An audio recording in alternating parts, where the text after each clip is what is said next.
Hello everyone. आज हम बात करने वाले हैं कोवर्जन के बारे में। मैंने आपको अपनी पिछली वीडियो में भी बताया था कि कोवर्जन का मतलब होता है डराना धमकाना।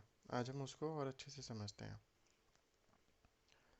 The term coercion has been defined in section 15 of the act as coercion is the committing or threatening to commit an any act forbidden by the Indian Penal Code or unlawful detaining or threatening to detain any property to the prejudice or of any person with the intention of causing any person to enter into contract।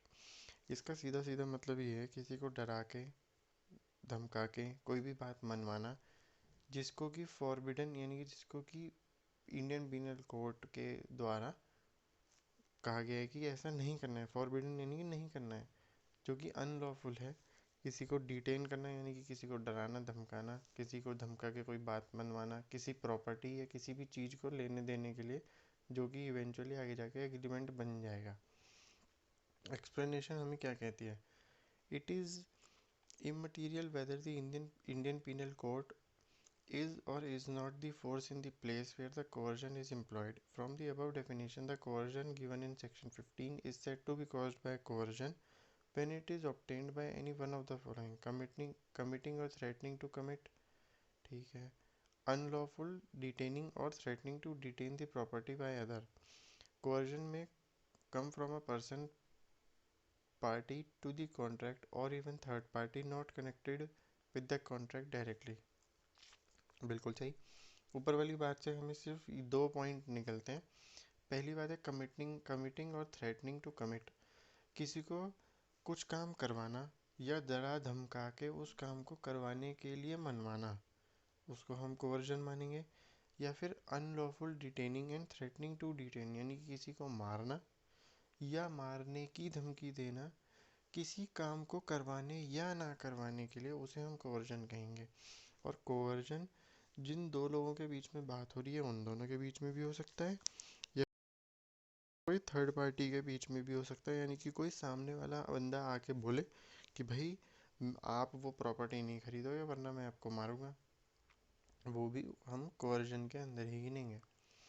अगला है unlawful detaining also coercion. ये बात मैं आपको ऊपर भी बता चुका हूँ कि अगर कोई किसी को मार रहा है, ज़बरदस्ती उसको डिटेन करने पे तुला हुआ है, तो उसे हम मतलब कोवर्जन नहीं कहेंगे, मतलब उसको हम फ्री कंसेंट नहीं कहेंगे।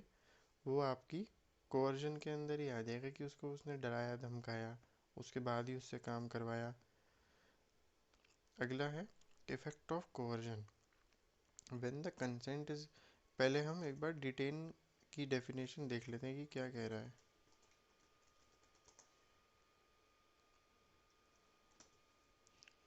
यहाँ पे है ना, अनलॉफुल डिटेनिंग ऊपर भी था, थ्रेटफुल डिटेनिंग।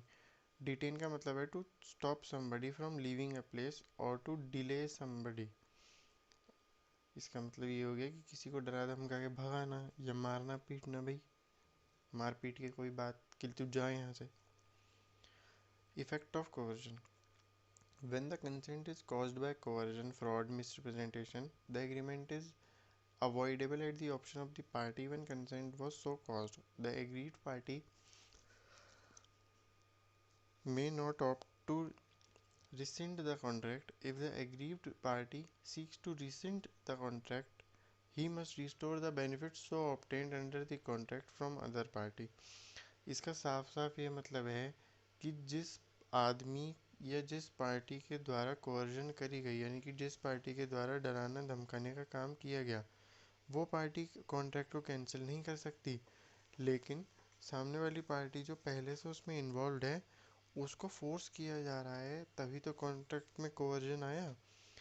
तो इस पॉइंट का एक मतलब ये निकलता है कि अगर ये चीज़ साबित हो जाती है कि कोवर्जन या फिर मिसरिप्रेजेंटेशन, फ्रॉड या मिस्टेक के थ्रू ही कॉन्ट्रैक्ट किया गया है, तो वो कॉन्ट्रैक्ट पूरा का पूरा वॉइड माना जाएगा। आगे, it should be noted that threat to commit suicide also amounts to coercion. ये एक बहुत ही बढ़िया एग्जाम्पल है और ये बहुत ही बढ़िया पॉइंट है। मान लीजिए कि मेरे को अपना लैपटॉप बेचना है। अब ये लैपटॉप मेरा दोस्त भी यूज़ करता है या मेरे घर वाले भी यूज़ करते हैं, लेकिन मुझे ये लैपटॉप बेचना है। अब इस लैपटॉप में किसी का कोई डाटा है या कोई और चीज़ है। लैपटॉप तो खैर मैं बहुत छोटी चीज़ कह रहा हूँ, मान लीजिए कोई प्रॉपर्टी बेचनी है, सब लोग उसमें रहते हैं लेकिन प्रॉपर्टी मेरे नाम है। अब मैं कह रहा हूँ कि मुझे ये बेचनी है, तो सब लोग भाई, घर में कोई कह रहा है कि मैं तो आत्महत्या कर लूँगा अगर तुमने ये प्रॉपर्टी बेची तो, ये भी कोवर्जन कहलाएगा। ये भी मेरे ऊपर एक मेंटल प्रेशर बना रहा है, कोवर्जन कर रहा है कॉन्ट्रैक्ट ना करने के लिए। अगर कोई किसी को फोर्स कर रहा है कि भाई तुम मेरी दोस्त बन जाओ वरना मैं आत्महत्या कर लूँगा, वो भी एक मेंटल प्रेशर है। ऐसे ही कॉन्ट्रैक्ट के अंदर अगर कोई कह रहा है कि ये घर नहीं बेचना, मैं आत्महत्या कर लूँगा या कर लूँगी, तो वो कोवर्जन का पार्ट माना जाएगा कि वो हमारे डिसीजन को इंटरफेयर कर रहे हैं। और अगर ऐसा होता है तो कॉन्ट्रैक्ट नहीं माना जाएगा, कॉन्ट्रैक्ट जो है उसी समय ख़त्म कर दिया जाएगा। कोवर्जन का मतलब फिर से एक बार बता रहा हूँ, कोवर्जन का मतलब होता है डरा के धमका के कोई बात अपनी मनवाना। और लास्ट पॉइंट में सुसाइड को भी हम डर मानते हैं कि अगर हमने उसकी बात नहीं मानी तो वो कूद जाएगा छत से या मर जाएगा, अपनी जान गंवा देगा इस डील के चक्कर में।